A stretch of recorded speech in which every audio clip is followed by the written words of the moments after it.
गरजवंत मराठ्यांचा आरक्षणाचा लढा। आज त्या लढ्यामध्ये आपल्या बोराडा या नगरीमध्ये सुरू असलेलं साखळी उपोषण, आरक्षणाची लढाई आता अंतिम टप्प्यापर्यंत येऊन पोहोचली। म्हणून आपल्याला थांबायचं नाही। आपल्याला मनोज जरांगे पाटील या मराठ्याच्या वाघाला सगळ्यांना मिळून पाठबळ द्यायचंय। आम्ही मराठे चुकूनही मुंगीच्या वाट्याला जात नाही। आम्ही मराठे चुकूनही मुंगीच्या वाट्याला जात नाही। पण जर कोणी आमच्याच वाट्यावर येऊन आमच्याशीच वाटबारी करत असेल तर त्याच्या वाटेवर जाऊन त्याची वाट लावल्याशिवाय आम्ही आमच्या वाटेवर परतत नाही। हा इतिहास आहे मराठ्यांचा। पण आज आमच्या लेकरांच्या न्याय हक्कासाठी आम्हाला लढावं लागतंय, रस्त्यावरती उतरावं लागतंय। मराठा कुणाला म्हणायचं? कीर्तनातील टाळ म्हणजे मराठा, कीर्तनातील टाळ म्हणजे मराठा, वारकऱ्याच्या गळ्यातील माळ म्हणजे मराठा। कीर्तनातील टाळ म्हणजे मराठा, वारकऱ्याच्या गळ्यातील माळ म्हणजे मराठा, महाराष्ट्राची नाळ म्हणजे मराठा। बोला एक मराठा, एक मराठा। शिवबाची तलवार मराठा, शिवबाची तलवार मराठा, तलवारीची धार मराठा। शिवबाची तलवार मराठा, तलवारीची धार मराठा, शत्रूवरचा वार मराठा। बोला एक मराठा, एक मराठा। तुम्हाला इकडे आरक्षण पाहिजे की नाही? तुमच्या तोंडून मला आवाज नाही येत। आरक्षण पाहिजे की? मग सगळ्यांनी बोलायचंय। स्वराज्याचा घाट मराठा, स्वराज्याचा घाट मराठा, सह्याद्रीचा थाट मराठा। स्वराज्याचा घाट मराठा, सह्याद्रीचा थाट मराठा, वीर दौडले सात मराठा। आणि आज आरक्षणासाठी बोराडा या गावामध्ये एक सात मराठा। बोला एक मराठा, एक मराठा। हा आरक्षणाचा वणवा आपल्याला विझू द्यायचा नाही। हा वणवा आपल्या प्रत्येकाच्या मनामध्ये तेवत ठेवायचा आहे। ना सत्तेसाठी, ना पैशासाठी, ना खुर्चीसाठी, ना सत्तेसाठी, ना पैशासाठी, ना खुर्चीसाठी, तर मनोज जरांगे पाटील लढतात फक्त तुमच्या आमच्या लेकरांच्या भवितव्यासाठी। आज आमच्या लेकरांचं अस्तित्व धोक्यामध्ये गेलंय, त्याच्या अस्तित्वावर संकट आलंय। म्हणून आमच्या न्याय हक्कासाठी, मराठ्यांच्या हक्कासाठी हा आरक्षणाचा लढा आहे। प्रतिपचंद्र लेखेवे वर्धिष्णुर विश्ववंदिता, शाहसुन शिवशैष्या मुद्रा भद्राय राजते। रयतेच्या स्वराज्याचं स्वप्न पाहणाऱ्या, नवेत्यासाठी छत्रपती शिवरायांना प्रेरणा देणाऱ्या माँसाहेब जिजाऊ, हिंदवी स्वराज्याचा ताठकणा जागवणारा पहिला मराठा मानव श्रीमान शहाजीराजे भोसले, स्वराज्याचं देखणं स्वप्न सत्यात उतरवण्यासाठी हाताची तलवार आणि छातीची ढाल करणारे छत्रपती शिवाजीराजे भोसले, ज्यांचं नाव घेतलं की प्रत्येक मराठ्याच्या मुलाची छाती रुंदावते, असा तलवारीच्या पातीवरती मरण पेलून धरणारा पण यवनांना शरण न जाणारा मराठा राजपुत्र संभाजीराजे भोसले। प्रपंच आणि परमार्थ या एकाच नाण्याच्या दोन बाजू आहेत असे समजावून देणारे जगद्गुरु तुकोबराय। आरक्षणाचे जनक महर्षी शाहू महाराज, गुलामाला गुलामाची जाणीव करून द्या तरच तो बंड होऊन उठतो, हा संदेश समाजाला देणारे भारतरत्न विश्वरत्न डॉक्टर बाबासाहेब आंबेडकर। स्त्रियांना शिक्षण रूपी अमृत पाजून त्यांच्या जीवनातील अंधकार दूर करणाऱ्या क्रांतिज्योती सावित्रीबाई फुले, विद्येविना मती गेली, मती विना नीती गेली, नीती विना गती गेली, गती विना वित्त गेली, वित्ता विना शूद्र खचले, एवढे सारे अनर्थ एका विद्येने केले महात्मा ज्योतिबा फुले. चूल आणि मूल या समाज व्यवस्थेच्या चौकटीला झुगारून देऊन एका हातात शस्त्र आणि दुसऱ्या हातात शास्त्र घेऊन तब्बल 29 वर्ष लढणारी राजमाता अहिल्यादेवी होळकर, हसत हसत शहीद होणारे नरवीर भगतसिंग, राजगुरू, सुखदेव आणि दादा, त्या जेवणाच्या डब्यासोबत मला माझं शिवचरित्र सुद्धा पाठव, कारण तुरुंगातून बाहेर कसं पडायचं आणि आपल्या या देशाला स्वतंत्र कसं करायचं हे शिवचरित्रच मला शिकवेल, असे सांगणारे नेताजी सुभाषचंद्र बोस.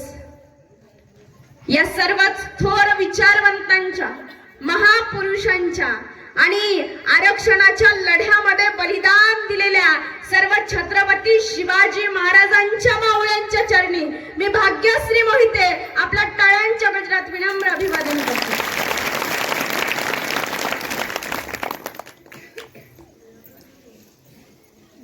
मनोज जरांगे पाटील हा माणूस लढतोय कुणासाठी? समाजासाठी, आमच्या समाजातील लेकरांसाठी. आलो तर तुझा, घरी आलो तर तुझा आणि गेलो तर या तमाम मराठा समाजाचा, असा आपल्या बायकोला सांगणारे जरांगे पाटील खरे वाघ आहेत. आज आमच्या समाजातील पोरांना 90-95% मार्क्स असून सुद्धा त्यांना नोकरी मिळत नाही, घरीच बसावं लागतंय. पण दुसऱ्या समाजातील दुसऱ्या जातीच्या मुलांना मात्र 40-50% नोकरी भेटते. मग रात्रंदिवस अभ्यास करून शिकून आमच्या लेकरांचा काही उपयोग आहे का? नाही. म्हणजे 90-95 वाला म्हशीच्या माग आणि 40-45% वाला डॉक्टरच्या खुर्चीवर. हा कुठला न्याय? आज आपण आपल्या न्यायासाठी लढतोय, हक्कासाठी लढतोय. आपण आपला हक्क मागतोय. आम्हाला दुसऱ्याच्या ताटातलं नकोय, आम्हाला आमच्या हक्काचं हवंय. आम्ही भीक नाही मागत. भीक मागतो का आपण? आपण आपल्या हक्काचं आरक्षण मागतोय. गुणवत्तेच्या आधारावर प्रत्येक लेकराला त्याचा न्याय भेटला पाहिजे, यासाठी हा आरक्षणाचा लढा आहे. आमच्या अंतरवालीमध्ये माया बहिणींवर लाठीचार्ज केला, गोळीबार केला, डोकी फोडली त्यांची. 4 महिन्याचं लेकरू मांडीवर आणि आईच्या डोक्यातून ओघळणारे रक्ताचे थेंब लेकराच्या अंगावर पडतात. काय चूक त्यांची? सरकार मराठ्यांच्या जीवावर निवडून येतं, मराठ्यांच्या जीवावर मोठे होतात. पण आज मराठ्यांना आरक्षणाची गरज असताना मात्र हे सगळे नेते बिळात लपून बसलेत. म्हणून यांना बिळातून बाहेर काढण्यासाठी, यांना ठणकावून सांगण्यासाठी हा आरक्षणाचा लढा आहे. निवडणुकीच्या वेळी आपले पाय धरायला येतात, आम्हाला मतदान करा, आम्हाला मतदान करा म्हणतात की नाही? पण उपोषणाच्या जागी एकतरी नेता, एकतरी आमदार, एकतरी खासदार, मंत्री आला का? नाही येणार. सगळे एका माळीचे मणी आहेत. यांचे खायचे दात वेगळे आणि दाखवायचे दात वेगळे आहेत. पण मराठ्यांनी यांचा हा डाव समजून घेतला पाहिजे. बांधवांनो, आपला लढा आपल्यालाच लढावा लागल. कोणताही नेता आपल्यासाठी लढायला तयार नाही.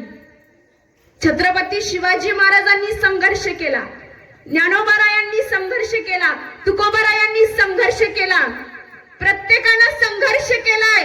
आपला स्वतःचा लढा आपल्याला संघर्ष करूनच लढावा लागल. आज आमच्या समाजाची अवस्था ही महाभारतातल्या अभिमन्यू सारखी झाली. चक्रविवाद सापडलेला अभिमन्यू, एक एक आघात अभिमन्यू झेलत होता. 4ही बाजूला संकट, पण एकटा अभिमन्यू संकटाशी झुंज देतोय. आज मराठा समाज चक्रविवाद सापडलाय. त्याच्या अस्तित्व संपवण्यासाठी कटिबद्ध असलेले अनेक संकट त्याच्या अवतीभोवती फेर धरून अकराळ विकराळ हास्य करत नाचू लागले आहेत. पण ह्या मुर्दार सरकारच्या कानावर मात्र मराठ्यांच्या लेकरांची अर्थ हाक जात नाही. आमचा लढा खऱ्याच्या बाजून आहे, आमचा लढा न्यायाच्या बाजून आहे. आमच्या अस्तित्वावर आज धोका निर्माण झालाय. म्हणून गावागावातल्या खेड्यापाड्यातल्या लहान मुलांना, बायका, पोरांना सगळ्यांना जागृत करा. कळू द्या त्यांना मराठी भूतकाळात कोण होते, आज कोण आहेत, आणि उशीर झाला तर त्यांच्या ताटात काय वाढून ठेवलंय ते. म्हणून आपल्याला उशीर करून चालणार नाही. आता नाही भेटलं आरक्षण तर कधीच नाही भेटणार. लढा एवढा पेटलाय. म्हणून मराठ्यांची ताकद सरकारला दाखवून द्यायची. सातबाऱ्याची भाषा करणाऱ्या, मराठीच्या ताकदीचा अंदाजा लावणाऱ्यांना हिंगोलीतल्या लोकांनी चांगलंच दाखवून दिले. 7-12 तारखेला सभा घेऊन हिंगोलीला एक वेळ वावर कमी पडल, पण मराठ्यांची पावर कमी पडणार नाही हे आपण दाखवून दिलंय. म्हणून आपली पावर कमी पडून चालणार नाही. कारण आम्ही मराठे कधी पेटत नाहीत, मराठे कधी पेटत नाहीत. आणि एकदा का मराठे पेटले तर कोणाच्या बाप्पालाही ऐकत नाहीत, कोणाच्या बाप्पालाही ऐकत नाहीत. ही मराठ्यांची ताकद आहे. पण आज आमच्या लेकरांना शाळेमध्ये शिकवलं जातं लहानपणी सर्व धर्म समभाव. लेकरांना लहानपणी प्रतिज्ञा शिकवतात सर्व धर्म समभाव. मग आरक्षणाच्या वेळी इथं तुम्ही जात का बघता? मुलगा ओपनचा आहे का? घ्या मग फी जास्त. कुठून आणायचे आम्ही एवढे पैसे? लाखोची फीस आमच्या लेकराला ऍडमिशन साठी भरावी लागते. बाप शेतामध्ये राब राब राबतो, माय कष्ट करते, काबाड कष्ट, घाम गाळते. कुणासाठी? लेकरांसाठी, लेकराचं भविष्य चांगलं होण्यासाठी. पण आज आमच्या लेकरांचे गुण बघितले नाहीत, त्यांची जात बघितली जाते. महाराजांनी त्या काळी कधीच मावळ्यांची जात बघितली नाही. बरं, महाराज असं नाही म्हणाले तू ओबीसीचा आहेस, तू ओपनचा आहेस, तू एससीचा आहेस, तू एसटीचा आहेस, असं म्हणाले का महाराज? नाही म्हणाले. 18 पगड जातीच्या मावळ्यांना एकत्र घेऊन त्यांनी स्वराज्य स्थापन केलं. मग ते तानाजी मालुसरे, येसाजी, कोंढाजी, शिवा काशीद, बहिर्जी नाईक, जीवा महाले, धर्मवीर छत्रपती शंभूराजांनी सुद्धा 18 पगड जातीचे माणसं एकत्र केले. मग ते रायप्पा महार, ज्योत्याजी मराठा, बहिर्जी रामोशी, जीवा महाले, नावी, रामजी महादेव कोळी, दत्ता रंगारी, सोनबा लोणारी, मायनाक भंडारी, राम माळी, संपत साळी, नाना शिंपी, दादा लोहार, मुरा लमण, सटवा मांग, नालबंद, घडशी, चांबार लोहार, गारुडी, देशमुख, पाटील, आलुतेदार, बलुतेदार, 18 पगड जातीची माणसं एकत्र केली. त्यांची जात बघितली नाही, त्यांचं दिसणं बघितलं नाही, तर त्यांचं असणं बघितलं राजांनी. पण आज आमच्या लेकरांची जात बघितली जाते. महाराज मावळ्याला म्हणाले, काय रे चांगल्या खात्या पित्या घरचा दिसतोस, काय करतोस? मावळा म्हणाला, काय नाही राज, खातो पितो आणि झोपतो. महाराज म्हणाले, स्वराज्यासाठी, रयतेसाठी, गोरगरिबांसाठी लढशील का र? मावळा म्हणाला, त्यासाठी काय करावं लागल राज? काही नाही लेका, खायचं पियाचं झोपायचं, आणि जर कुणी अडवालं तर त्याला जागीच कापायचं. म्हणून जर कोणी मराठा आरक्षणाच्या आडवं येत असेल तर आरेला कार्य म्हणायची तयारी आता प्रत्येक मराठ्याच्या पोरानं ठेवली पाहिजे. आमच्यावर संस्कार आहेत छत्रपती शिवाजी महाराजांचे, संस्कार आहेत माँसाहेब जिजाऊंचे. पण आज आमचा समाज संकटात सापडलाय. पण हे कुठलेही राजकीय नेते आमच्यासाठी लढायला तयार नाहीत. अहो, यांनी यांच्या 7 पिढ्यांसाठी कमवलंय, यांची घरं भरली सगळी पैशानं, यांचे खोके भरले, पण आमचे डोके इकडं पागल करून सोडले. यांनी यांच्या 7 पिढ्यांसाठी कमवून ठेवलंय, पण तुम्ही कोणासाठी कमवलं? तुम्ही तुमच्या लेकरा बाळांचा कधी विचार केलाय का? जर तुम्हाला आपल्या पुढच्या पिढीच्या भवितव्यासाठी काही करावं असं जर वाटत असेल तर आपल्याला रस्त्यावरती उतरून आरक्षणाचा विजय मिळवून द्यायचा आहे. कारण जरांगे पाटील म्हणाले होते, एकतर माझी अंत्ययात्रा निघल, एकतर माझी अंत्ययात्रा निघल, नाहीतर आरक्षण भेटला म्हणून विजयाचा गुलाल उधळला जाईल. त्या गुलालाचं साक्षीदार आपल्या सगळ्यांना व्हायचंय. आपला प्रत्येकाचा माझा खारीचा वाटा माझ्या समाजासाठी, म्हणून प्रत्येकानं काही ना काहीतरी दिलं पाहिजे.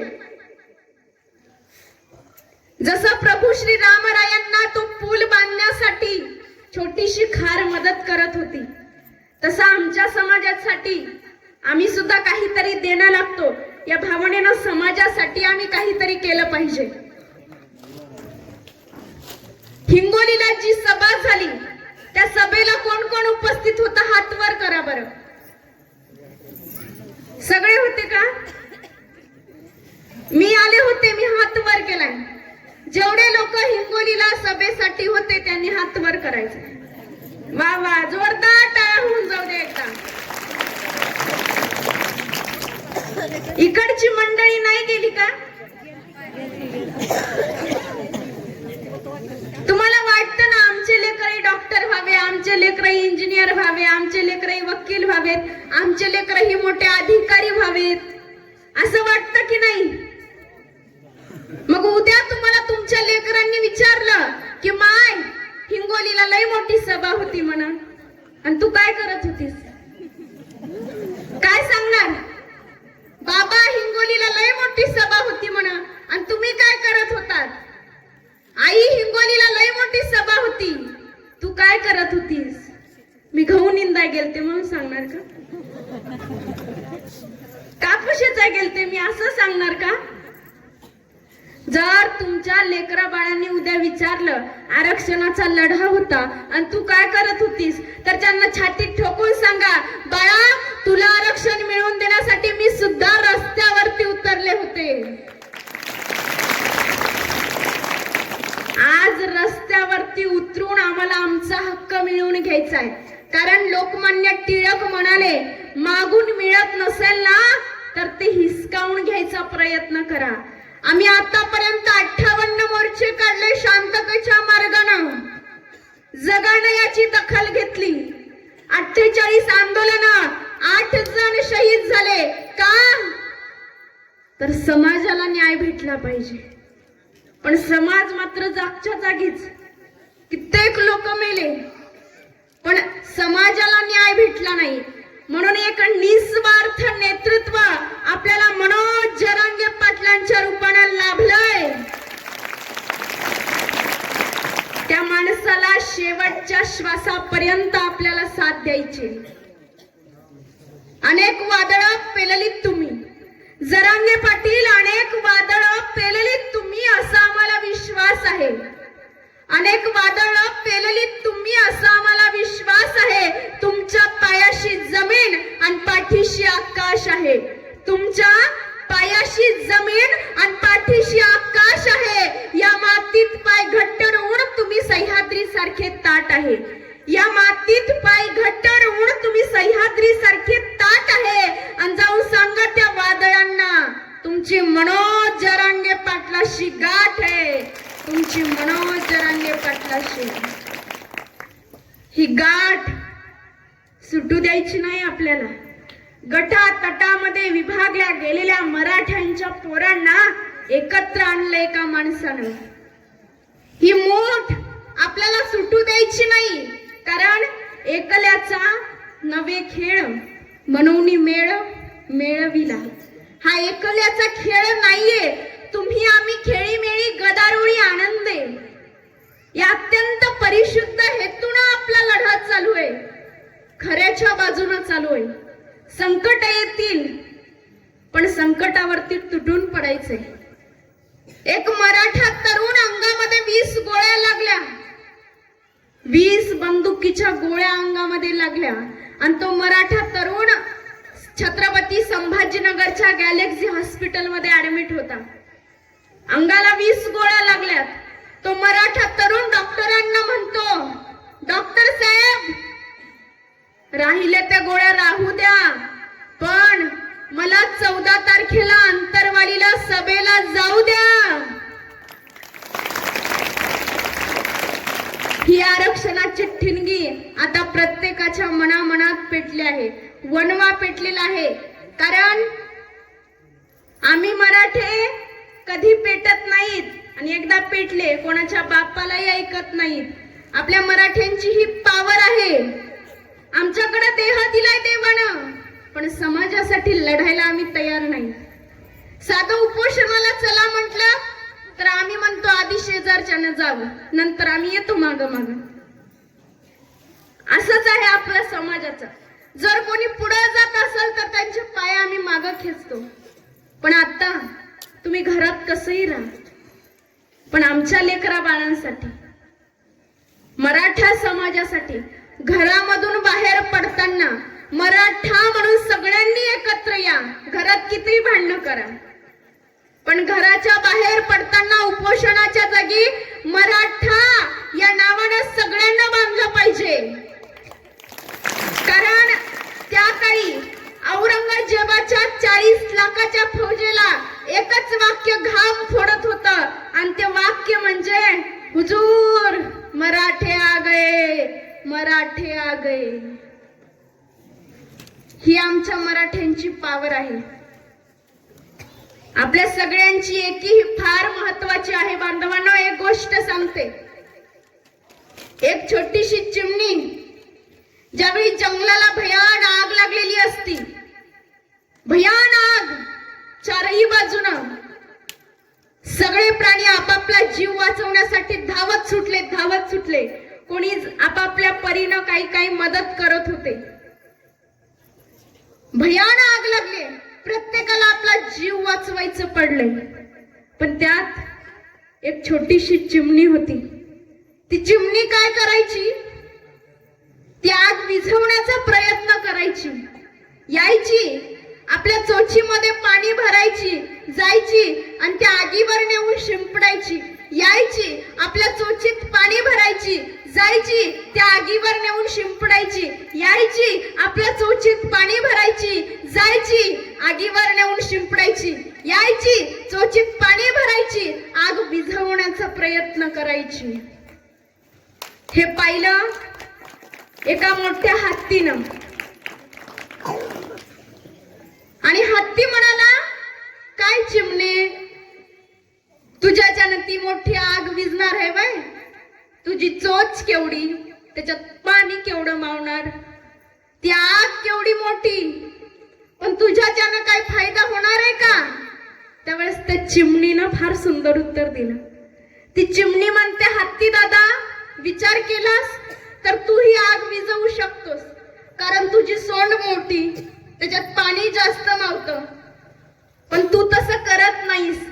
पण मी निदान आग विझवण्याचा तरी प्रयत्न करते. का?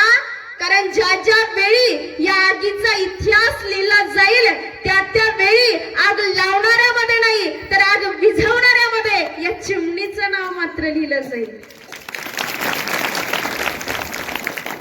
म्हणून ज्या वेळी मराठा आरक्षणाचा इतिहास लिहिला जाईल त्या वेळी हिंगोली मधल्या बोराळा या गावाचं नाव सुद्धा सुवर्ण अक्षरांनी लिहिलं पाहिजे. यासाठी आपले सगळे प्रयत्न. आपल्याला देह दिलाय देवानं, हात दिलेत, पाय दिलेत, पण समाजाचं आम्हाला काही घेणं देणंच राहिलं नाही. माझी बायको, माझी गाडी, माझा बंगला आणि माझ्याच बायकोची गोल गोल साडी, बस. याच्या पलीकडे आम्हाला कोणाचं काही घेणं देणं नाही. माऊलींनी हे विश्वाची माझे घर म्हटले. तुम्ही आम्ही सगळे माझे, पण आपण हे घरची माझे विश्व म्हणत बसलो. मजल्यावर मजला, मजल्यावर मजला, मजल्यावर मजला, थांबायलाच तयार नाही माणूस. समाधान कोणीच नाहीये. सायकल असणाऱ्याला वाटतं मोटरसायकल पाहिजे, सायकल असणाऱ्याला वाटतं मोटरसायकल पाहिजे, मोटरसायकल असणाऱ्याला वाटतं बुलेट पाहिजे, बुलेट असणाऱ्याला वाटतं कार पाहिजे, कार असणारा थारकडे बघतो. समाधानी कोणीच नाही, सुखी कोणीच नाही. ना देवाचा, ना देशाचा, ना समाजाचा विचार. त्या काळी महाराजांचे मावळे स्वराज्यासाठी, रयतेसाठी मरायला तयार होते. आज समाजासाठी कोणाला मर म्हणा, नाही मरणार. राजा तसा होता, नेतृत्व तसं होतं, लोक मरायला तयार झाली. हात तुटला मावळाचा युद्धामध्ये आणि मावळा घरी बसला, घरी बसला मावळा. तेवढ्यात राजे भेटायला आले. राजे भेटायला आले बघताच मावळ्याच्या डोळ्यातून खळखळ अश्रू आले.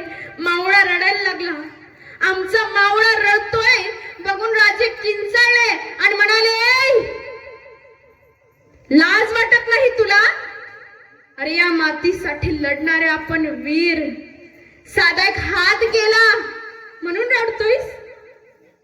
त्यावेळेस मावळ्यानं का सुंदर उत्तर दिलं, राजा हा हात काय, हा देह काय, हे संपूर्ण जीवन तुमच्या समर्पित केलंय राजा. राजा हात गेला म्हणून कधीच रडणार नाही. रडतोय तो याच्यासाठी, आज माझा राजा, माझा शिवबा आज पहिल्यांदा या मावळ्याच्या झोपडीत आलाय आणि त्यांना वाकून मुजरा करण्यासाठी माझ्याकडे आज हात नाही राजा, माझ्याकडे हात नाही. याला म्हणायचं निष्ठा. एवढी निष्ठा पाहिजे. आमच्या पोरांची आहे. आई वडिलांना घराबाहेर काढणारी आमची पोरं, व्यसनाच्या आहारी गेलेली आमची पोरं, प्रत्येक पोरीकडे वाईट नजरानं बघणारी आमची पोरं. याला शिवराय काय करणार आहेत? तुम्हाला व्हायचंय ना शिवराय? मुलांना शिवरायांचे मावळे व्हायचे की नाही? तुम्हाला व्हायचंय ना? मग कसा पाहिजे मावळ्यांचा आवाज? व्हायचंय की नाही? मग मी सांगते ते ऐका. वाईट गोष्टीत कधीच घसरू देऊ नका तुमचा पाय. वाईट गोष्टीत कधीच घसरू देऊ नका तुमचा पाय. दारू, गुटखा, तंबाखू हे असलं करून तुम्हाला मिळतंय तरी काय? अरे अर्ध्या रात्री 12 वाजता एखादी पोरगी दिसलीच तर तिला समजा तुम्ही तुमची माय. तुम्हीच असाल या कलयुगातले खरे शिवराय, तुम्हीच असाल.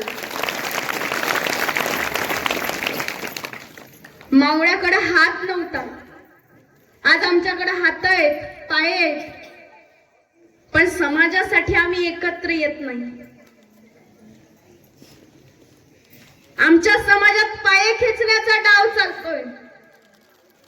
आमची आई सांगते पोराला, बाळा शिवाजी व्हायचं असतं. काय बाळा? शिवाजी व्हायचं असतं. कोणाच्या आद्यात जायचं नसतं, कोणाच्या मध्यात जायचं नसतं. आपण फक्त घरात बसून राहायचं असतं. आणि बाळा शिवाजी व्हायचं असतं. घरात बसून महाराज जन्माला येतील का हो? नाही येणार. सहलीला गेलास तर बसच्या मधोमध बसायचं असतं. कारण मागून ठोकलं काय, पुढून ठोकलं काय, आपण मात्र वाचायचं असतं. आणि बाळा शिवाजी व्हायचं असतं. शाळेत डबा नेलास, भाजी कोणाला द्यायची नसती, कोणाला दाखवायची सुद्धा नसती. आपण आपली गुपचूप खायची असती. आणि बाळा शिवाजी व्हायचं असतं. हॉस्टेलला शंकरपाळी नेलास, कोणाला सांगायचे नसतात, कोणाला दाखवायचे सुद्धा नसतात. कोपऱ्यात बसून खायचे असतात. आणि बाळा शिवाजी व्हायचं असतं. कुठल्या कार्यक्रमाला जायचं नसतं, पट्टी तर अजिबात द्यायची नसती. आपण फक्त वट्ट्यावर बसून लांबून बघायचं असतं. आणि बाळा शिवाजी व्हायचं असतं. बाळ लई हुशार. मी तुम्हाला नाही म्हणलं बरं, तुम्हाला वाईट वाटून घेऊ नका. वट्ट्यावर बसलेल्या मंडळींना नाही म्हटलं मी. बाळ लय हुशार. बाळ म्हणतो माय बरोबर आहे तुझं. बाळानं शिवाजीच व्हायचं असतं. बाळानं शिवाजीच व्हायचं असतं. पण माय त्याआधी मायनं जिजाऊ आणि बापानं शहाजी व्हायचं असतं. मायनं जिजाऊन बापानं शहाजी. ज्यावेळी आमची आई जिजाऊ सारखे संस्कार करेल, आमच्या घरामध्ये पोरग शिवबा सारखं नक्की जन्माला येईल. पण आमची आईच टीव्हीचा रिमोट सोप्यावर घेऊन बसते. संस्कार कोण करणार? एथ वडील जे जे करीती तया नाम धर्म ठेविती. तेची येर अनुष्ठती सामान्य सकल. एक श्रेष्ठ आचरला जैसे पाहुणी जन वर्तती तैसे. मोठ्या माणसावर संस्कार करण्याची जबाबदारी असते बरं लहान लेकरांना. लहान लेकरं तुमचं अनुकरण करत असतात. म्हणून संस्कार फार महत्वाचे आहेत. छत्रपती शिवाजी महाराजांना जिजाऊ मासाहेब लहानपणीच राजे म्हणायच्या.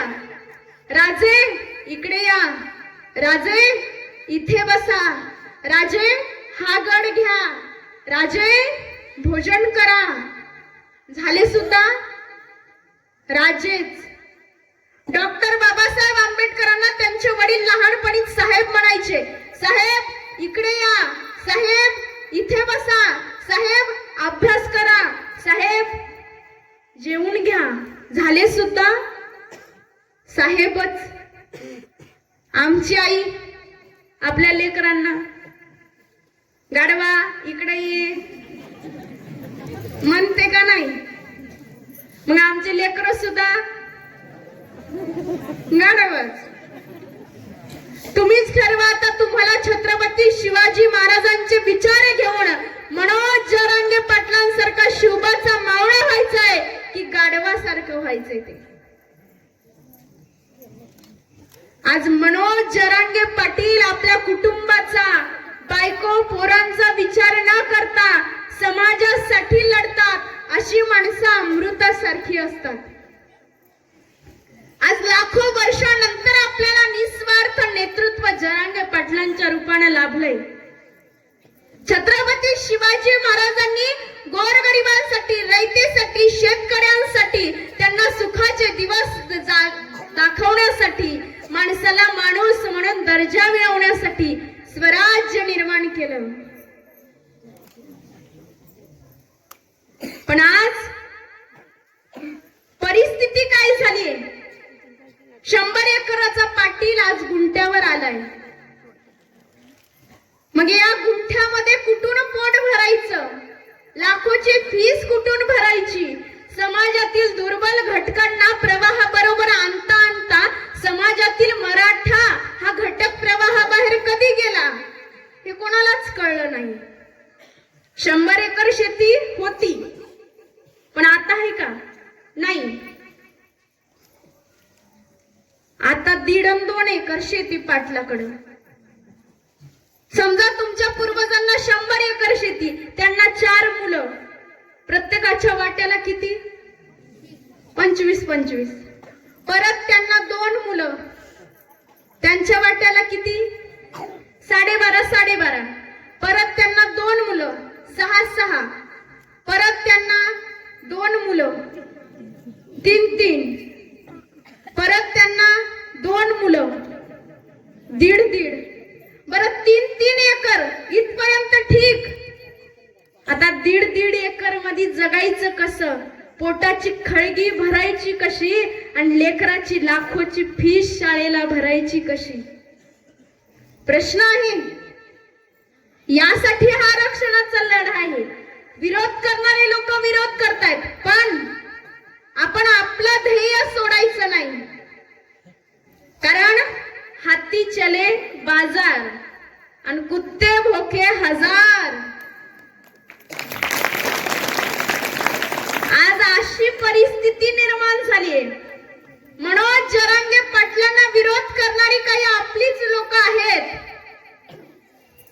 त्या काळी छत्रपती शिवाजी महाराजांना विरोध करणारे आपले चंद्रराव मोरे होते, गद्दार झाले. आज मराठा असून मराठा आरक्षणाला विरोध करणारे आमचेच गद्दार लोक आहेत. त्या काळी अण्णाजी पंत राजाला विरोध करायचे.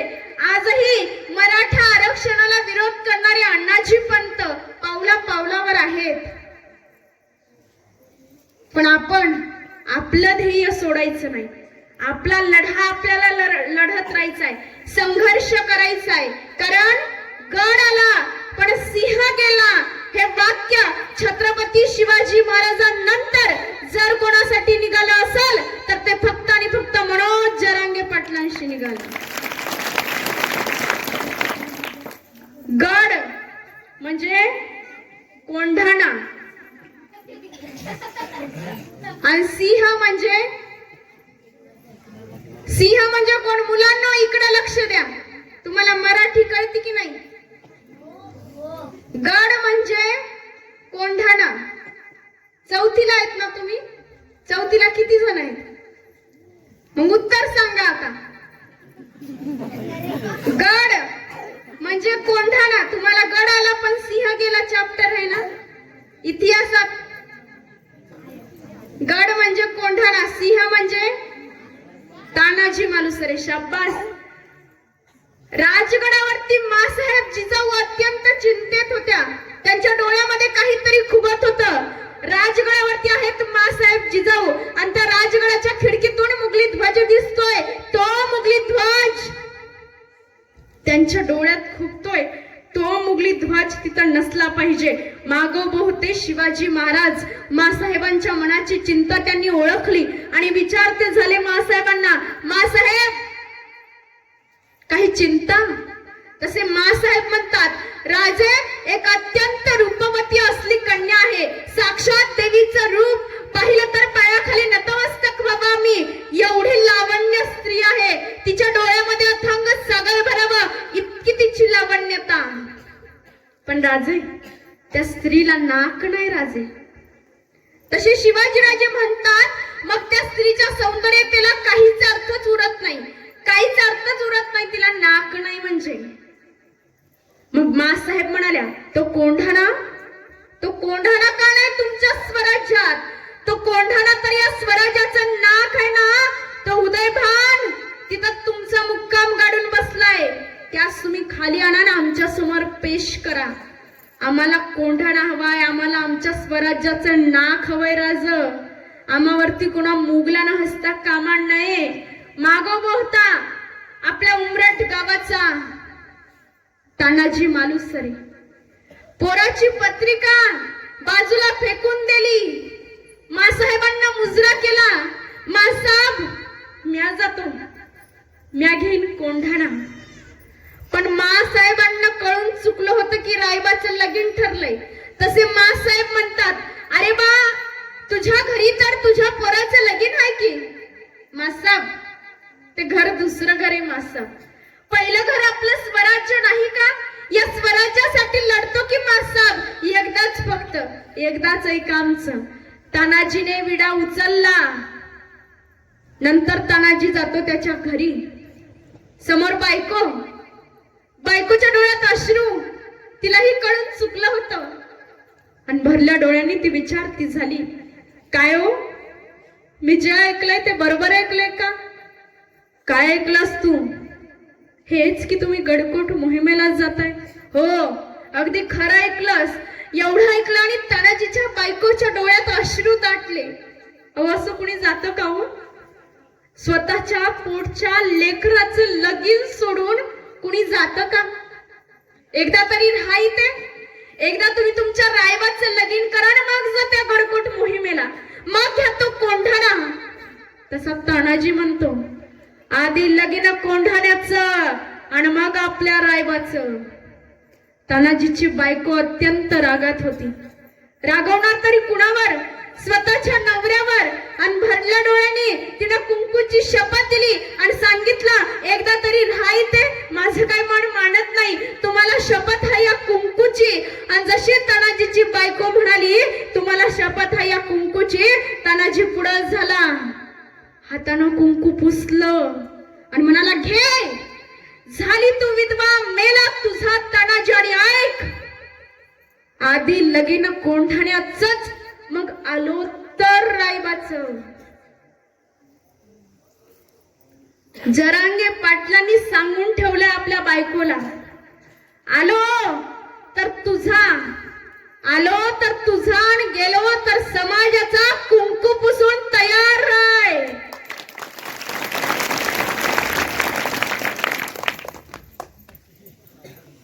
तानाजीची बायको निघाले. तानाजी सोबतीला यशवंतराव घोरपडे, सूर्याजी मालुसरे, शेलार मामा जातात कोंढाण्यावर. यशवंतराव घोरपडे वर चढले. तानाजी मालुसरे धावता धावता गेला आणि त्या उदयभानाला सांगता झाला, ए उदयभान, ये, तुझा बाप आलाय, ये ये मार मला. तानाजी मालुसरे आणि उदयभानचं असं भयानक युद्ध चालू आहे. पण त्याच वेळी हा उदयभान मुघली रियासतीचा छातीवरती वार करणार नाही, पाठीवरतीच वार करणार. पाठीवरती वार झाला. तानाजीच्या एका हातात ढाल आणि दुसऱ्या हातामध्ये तलवार होती.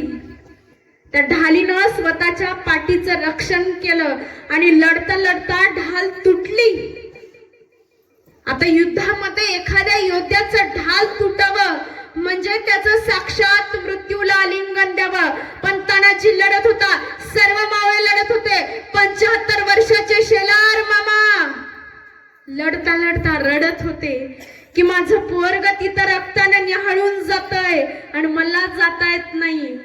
पण हा उदयभान मुघली रियासतीचा पाठीवरती वार केला आणि तानाजी खाली कोसळला. योद्धा खाली पडल्यावरती त्याला मारायचं नसतं, हा युद्धाचा नियम असतो. पण हा उदयभान इतका दृष्ट की पडलेल्या तानाजीला सुद्धा मारत होता. आणि शेलार मामा तिथूनच कडाडला, ए हरामखोरा, माझ्या पडलेल्या पोराला मारतोयस तू, थांब. आता एकीकडलं पडलेल्या तानाजीला बघून सगळे मावळे माग पळत होते.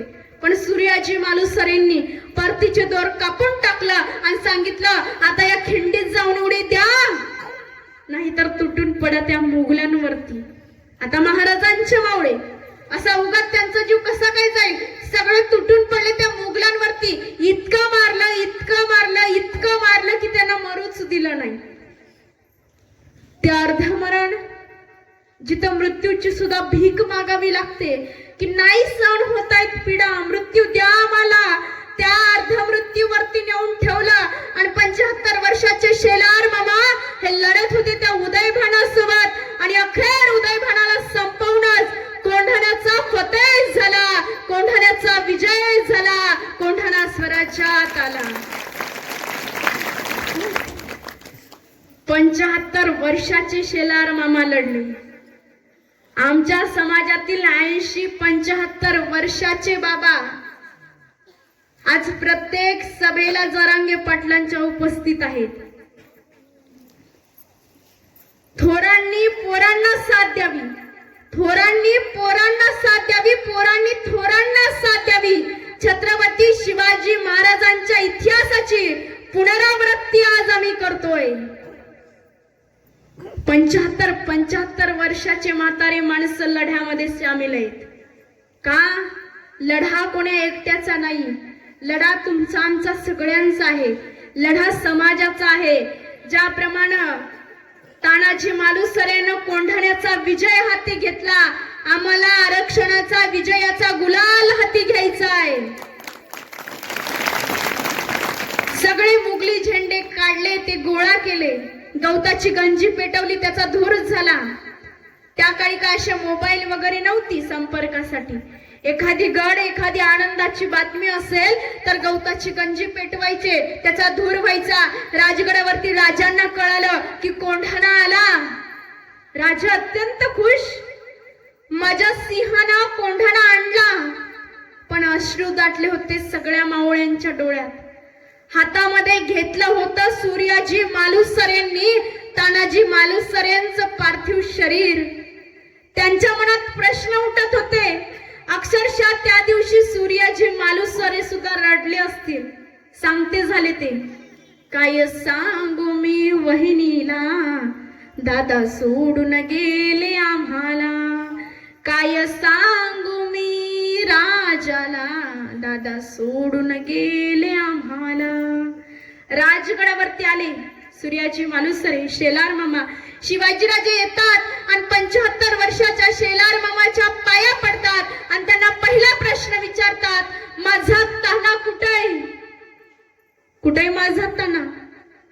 आणि मागणं येताना पाहिलं सूर्याजी मालुसरेंच्या दोन्ही हातामध्ये तानाजी मालुसरेंचं पार्थिव शरीर. धावत धावत गेले राजे, गदा गदा हलवलं तानाजीला. ए ताना, काय केलंस? काय करून बसलास?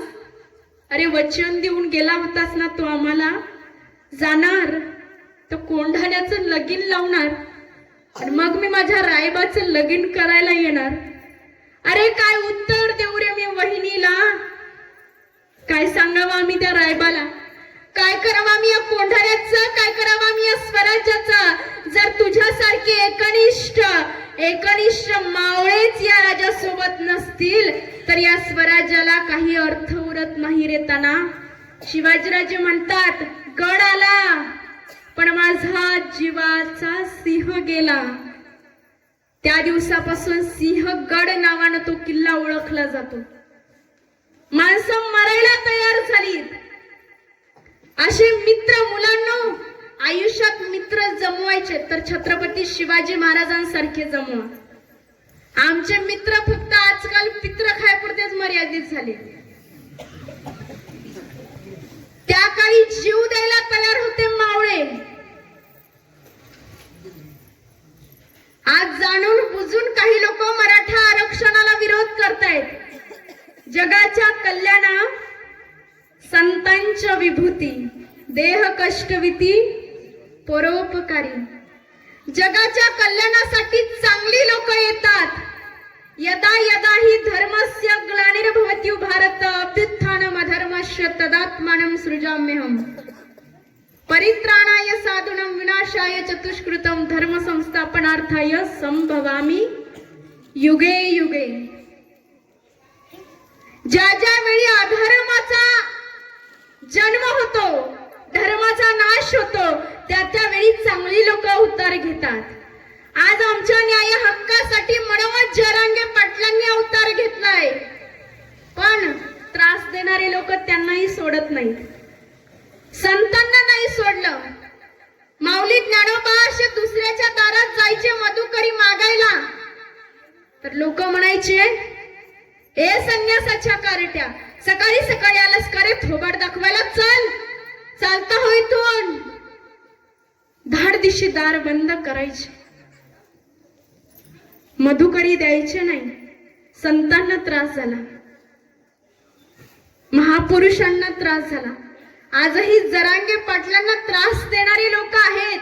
म्हणून या राजकीय नेत्यांना एक विनंती करते, तुम्हाला जर मराठा आरक्षणाला सपोर्ट करता येत नसेल तर मराठा आरक्षणाला विरोध करण्याचा सुद्धा कोणताच अधिकार नाही तुम्हाला.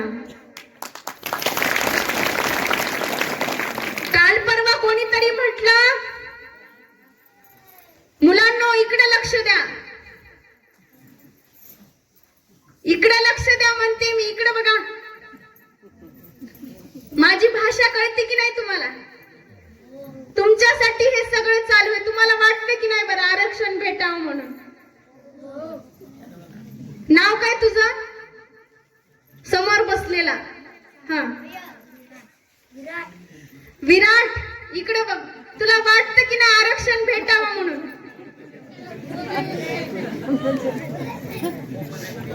बरं तुम्ही सांगा की वाटतं की नाही? आपण कशाची मागणी करतोय आज? आरक्षणाची. शाब्बास. कोणत्या प्रवर्गातून? ओबीसी. शाब्बास. काय म्हणून? कुणबी. शाब्बास. आता आम्ही बोलायला शिकलं पाहिजे बरं. पोरांनो, हा लढा आपल्यासाठी आहे, म्हणून आपलं लक्ष हे फार महत्वाचं आहे. विरोध करणारे लोक विरोध करतायत. 100 जेशिब्यातून तुम्ही फुलं उधळता, 150-150 एकर मोसंब्याचा बाग तोडून टाकता. हीच का तुमची मागासता? असं कोणीतरी म्हटलं त्यांना मी एवढंच सांगेल, बाई फुलं आमची, जेसीबी आमची, फुलं आमची, जेसीबी आमची, माणूस आमचा, आणि तुमच्या पोटात का दुखतंय? अजून आमच्या ताटात काही पडलं नाही, मराठ्यांना आरक्षण भेटलंच नाही तर यांच्या पोटात गोळा येतोय. किती विरोध करायचा? लोकांचा जरांगे पाटलांविषयी असणारा प्रेम होता म्हणून जेसीबीतून फुलं उधळले. आणि आम्ही आतापर्यंत सहन केलेल्या अन्यायाला ज्या माणसानं वाचा फोडली त्यांचा 100 काय 200 जेसीबीतून फुलं उधळून सत्कार करू. तुमचं का जळतंय? फुलं उधळू जेसीबीतून, फुलं उधळू जेसीबीतून, आणि आरक्षण घेऊ ओबीसीतून, आरक्षण घेऊ कुणबी म्हणून आपल्याला आरक्षण घ्यायचंय ओबीसी प्रवर्गातून. आणि जरांगे पाटलांची आंतरवालीला 1.5 कोटी मराठ्यांची सभा झाली. 1.5 कोटी लोक जमवणं म्हणजे काय साधी सुधी गोष्ट नाही. आतापर्यंत कोणत्या आमदाराला, खासदाराला, मंत्र्याला, उपमुख्यमंत्र्याला, पंतप्रधानाला जमले नाही एवढे लोक मनोज जरांगे पाटील या मराठ्याच्या वाघासाठी जमले. पण याला प्रत्युत्तर म्हणून काही लोकांनी त्यांच्या सभा घ्यायचं ठरवलं. पण यांच्या सभेला लोक किती? जेवढे मराठ्यांचे स्वयंसेवक तेवढे यांच्या सभेला लोक. खरे नव्हते ते, पैसे देऊन आणले होते. खऱ्याची सभा होती का?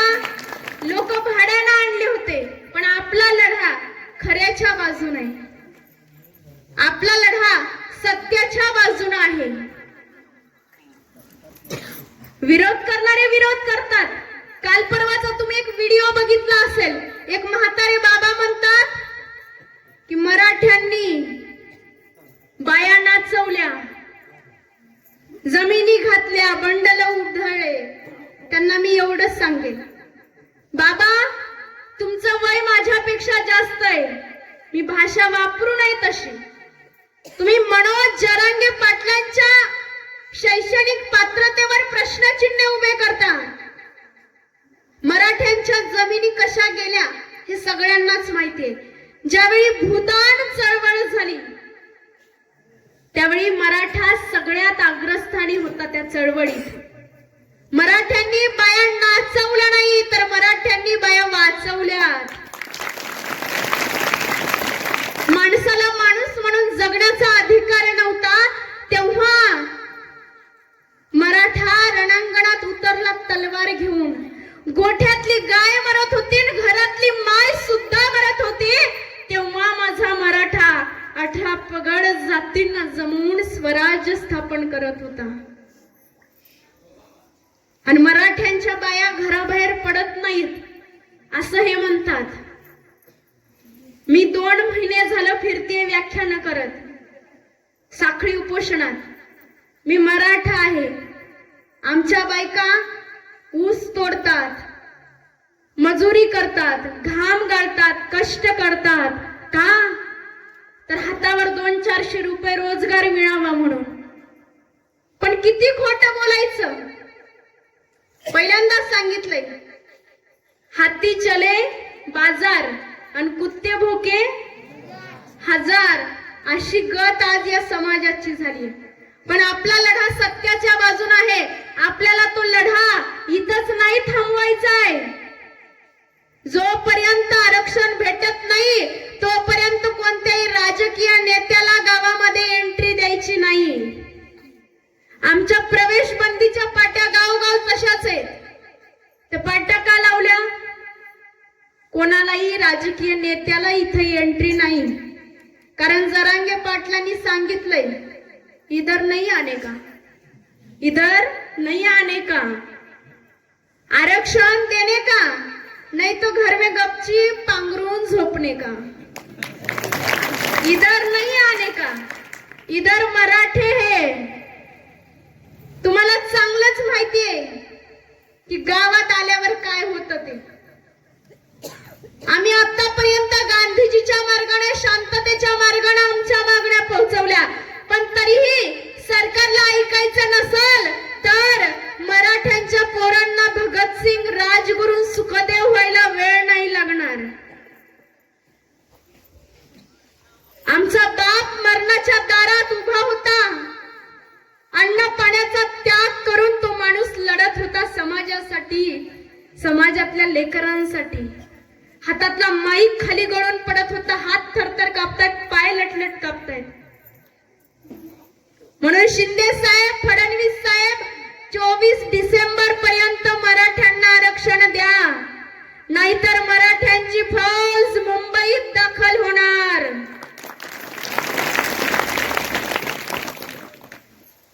आम्ही आतापर्यंत अन्याय सहन केला, पण आता आम्हाला आमचा न्याय द्या.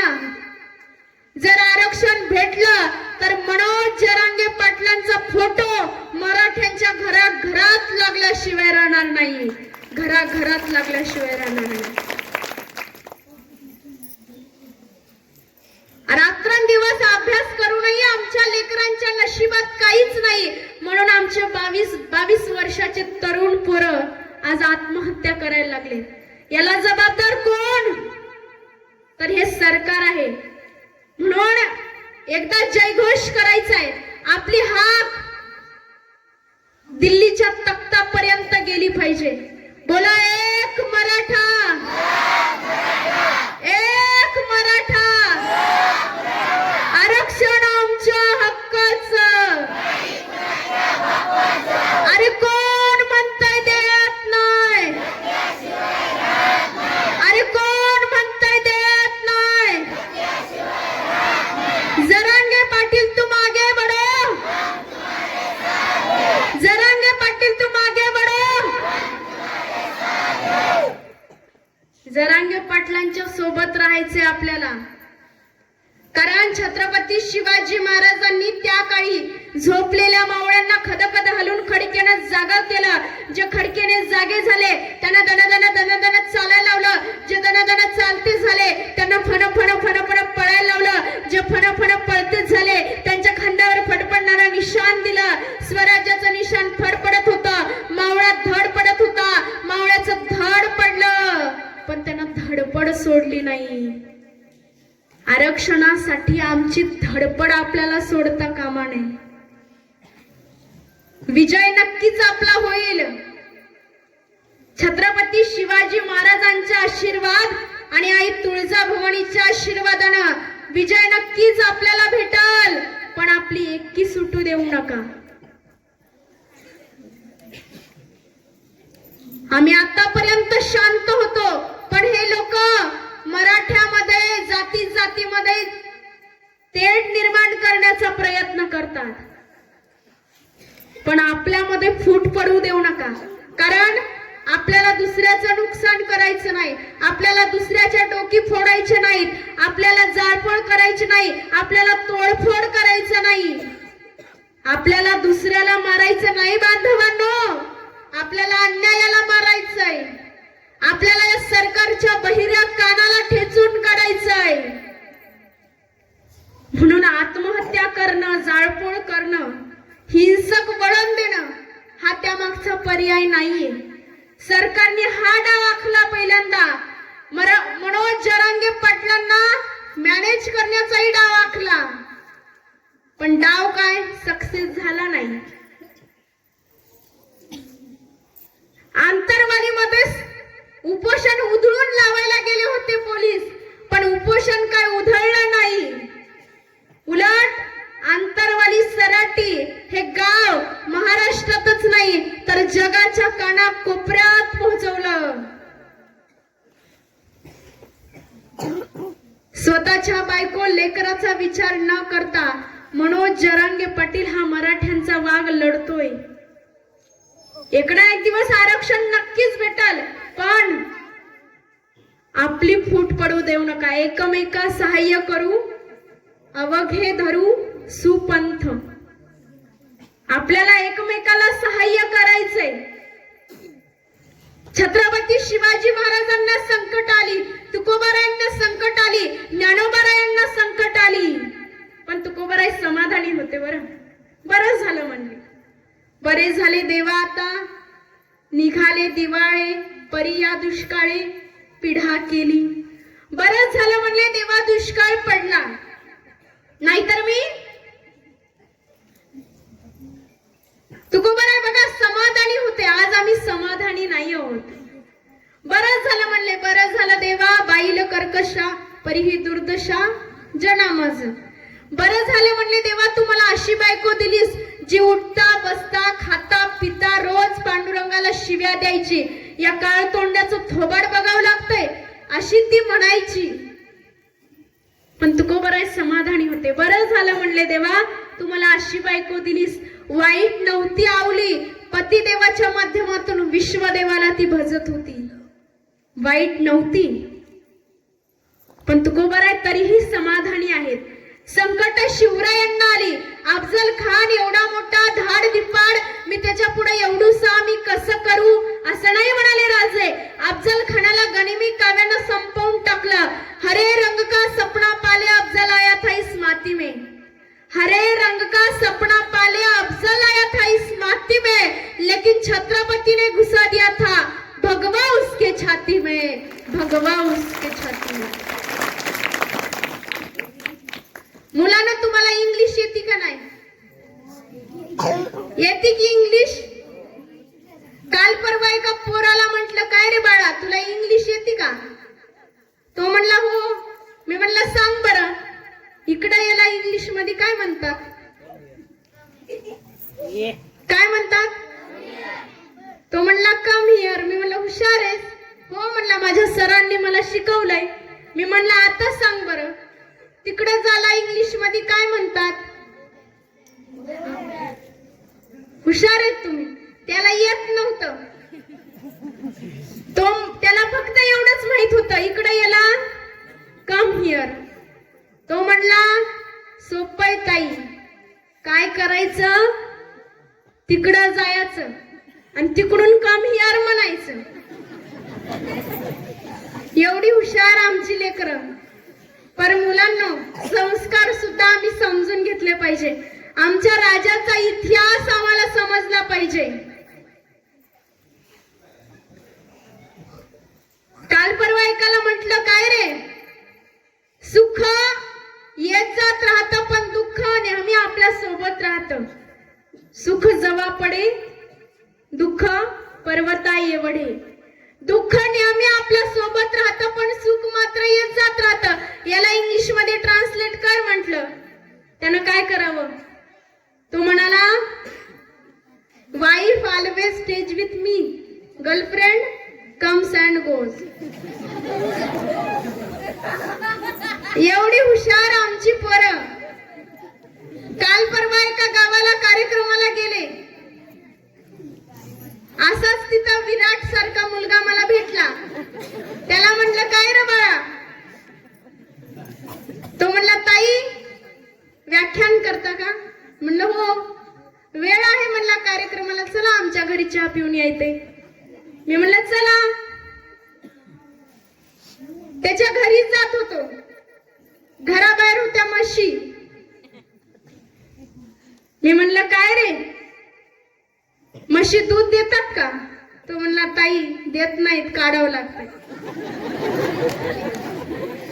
एवढी हुशार आमची लेकरं. घरामध्ये गेलो. बसा म्हणला चहा आणतो. तिकडून आला त्याचा पप्पा. म्हणाला ताई पाणी घ्या. मी म्हणलं नाही. म्हणलं घ्या. म्हणला थंडगार आहे पाणी. मी म्हणलं नाही मला सर्दी झाली. तो म्हणला जात नसल सर्दी तर घेऊन बघा अर्धी. बाप तसा बेटा.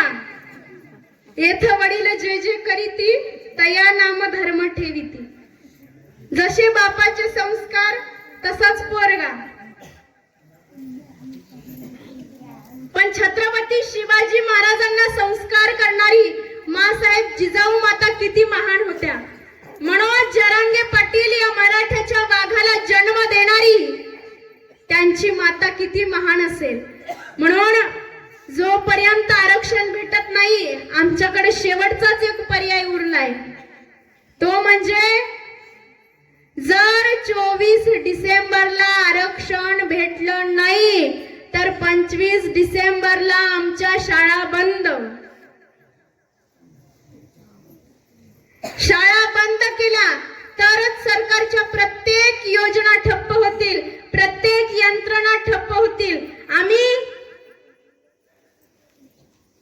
सरकारला मदत करतोय, पण एसट्या जाळून, तोडफोड करून, जाळपोळ करून काहीच उपयोग होणार नाही. घाव घालायचाय तर तो मुळावरच घातला पाहिजे. म्हणून जोपर्यंत आरक्षण नाही तोपर्यंत आपल्या लेकराला शाळेत पाठवायचं नाही.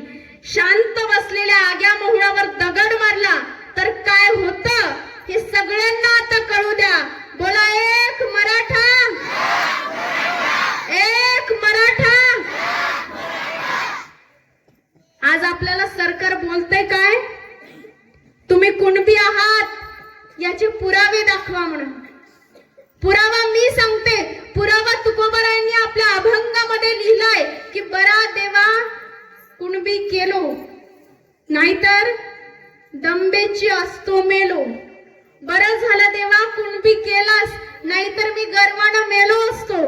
पुरावा शिवरायांनी लिहिलाय आपल्या पत्रामध्ये. महाराज आपल्या सुभेदाराला सांगतात की आम्ही आपला सुभेदारकी दिली, पण याचा गैरवापर करू नका. इमानीद्वारे रयतेची, जनतेची सेवा करा आणि प्रजेच्या भाजीच्या देठालाही हात लावू नका, नाहीतर तुमचे हात कलम केले जातील. महाराजांनी सांगितलं गावगावी जा, कुणब्यांना गोळा करा. ज्यांच्याकडे बैल नसतील त्यांना बैल द्या, ज्यांच्याकडे नांगर नसेल त्यांना नांगर द्या, ज्यांच्याकडे खायासाठी अन्नधान्य नसेल त्यांना अन्नधान्य द्या. लगेच पैसा वसूल करू नका. जोपर्यंत त्यांचं पीक त्यांच्या हातावर येत नाही तोपर्यंत पैसा वसूल करायचा नाही. त्या काळी छत्रपती शिवाजी महाराजांचं शेतकऱ्यांविषयीचं हे धोरण. पण आज आपल्याला सरकार बोलतंय काय, कुणबी आहात त्याचे पुरावे.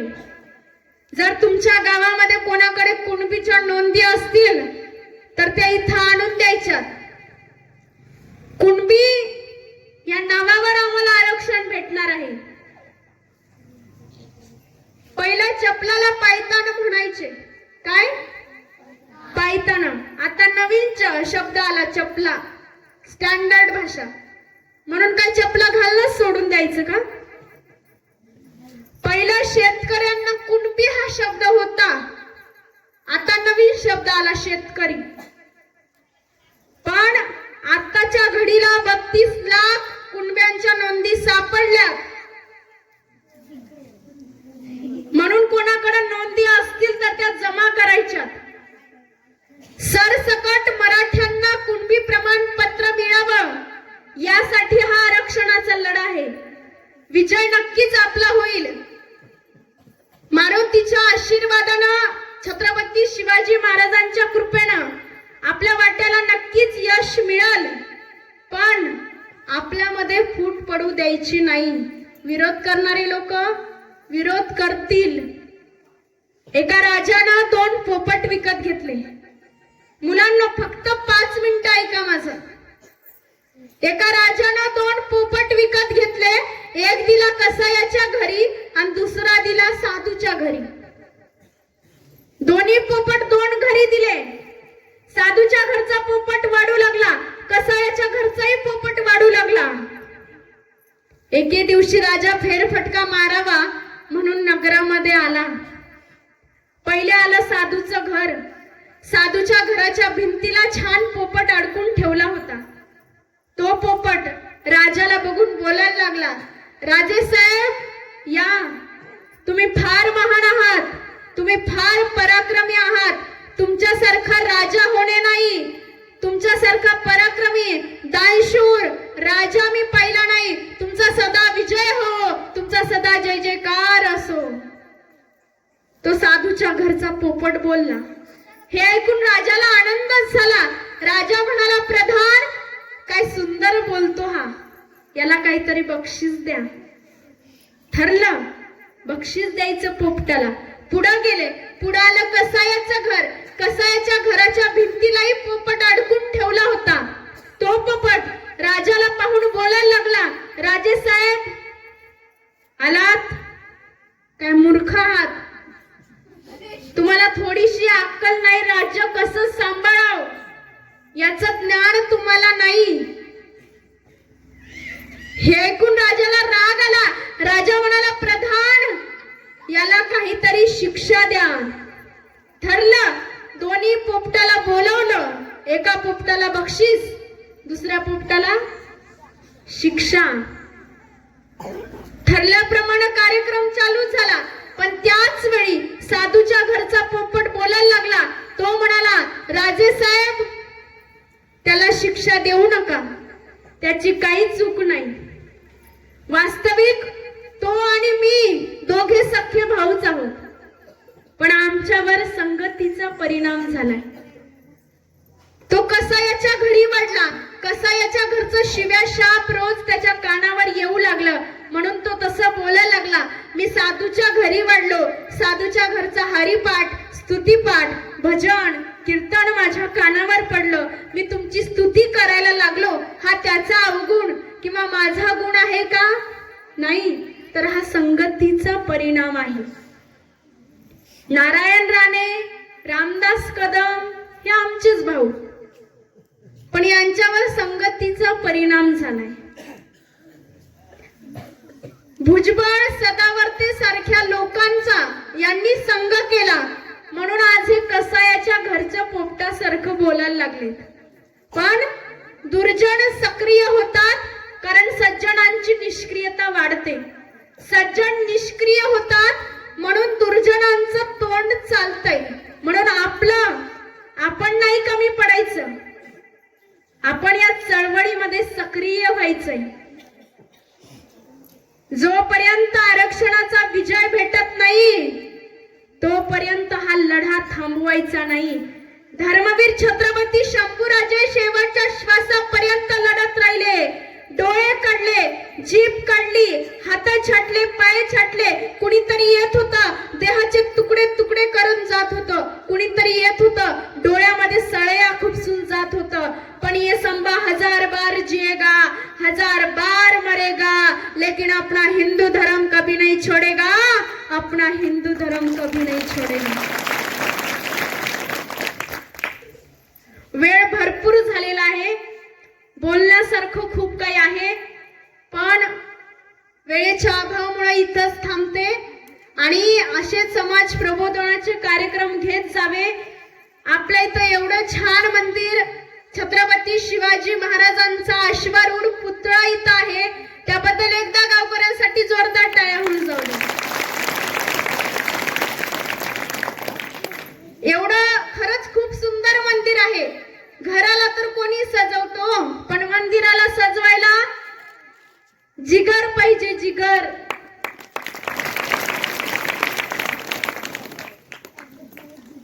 इकडं डॉक्टर बाबासाहेब आंबेडकरांचा सुद्धा पुतळा आहे. खरंच खूप सुंदर गाव. महापुरुषांचे स्मारक, त्यांचा आदर्श आमच्या डोळ्यासमोर राहावा, यासाठी आपल्या गावामध्ये चाललेला हा उपक्रम खरंच गावकऱ्यांचं करावं तेवढं कौतुक कमी आहे. आपण एवढा वेळ इथं माझं ऐकलात त्याबद्दल आपल्या सगळ्यांचे आभार मानते. काही जण घरी बसून ऐकत असतील त्यांचेही आभार मानते. काही जणांनी भांडणं करत बोलत बोलत ऐकलं त्यांचेही आभार मानते. आणि असे समाज प्रबोधन व्हावं यासाठी हा कार्यक्रम होता. माझं काही चुकलं असेल तर आपलीच एक बहीण म्हणून तुम्ही मला माफ करसाल अशी आशा बाळगते. एखादी गोष्ट आवडली असेल तर ती घरी न्या. एखादी ओवी आवडली असेल ती घरी न्या. एखादं वाक्य आवडलं असेल तर ते घरी न्या. एखादा शब्द आवडला असेल तर तो घरी न्या. एखादी ओळ आवडली असेल तर ती घरी न्या. आणि काहीच नेता नाही आलं तर शेजारची चप्पल तरी न्या, पण न्या. खरंच अगदी सुंदर पद्धतीनं मराठा आरक्षणाविषयी जनजागृती आमच्या गावामध्ये झाली पाहिजे, हा यामागचा हेतू होता. आता सगळ्यांनी एकदा जागेवर उठून उभं राहायचं.